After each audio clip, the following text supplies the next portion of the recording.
Борбата с дървениците включва много и различни дейности, включително разглобяване на мебели, подови настилки и стенни покрития.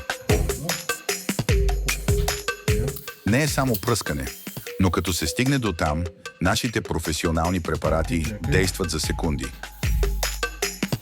1, 2, 3 и дървениците са мъртви.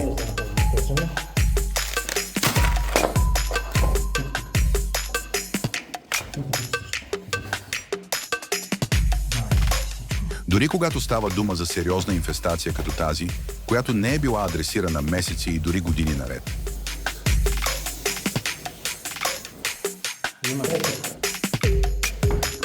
Ние се справяме и с най-тежките случаи.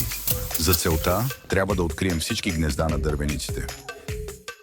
Те не живеят само в матраците и леглата, но ние знаем къде да ги търсим. В пода, по стените или по електроуреди в кухнята може да са навсякъде.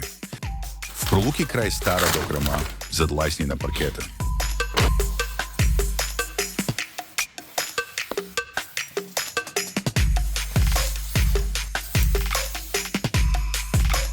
Едно, две, три.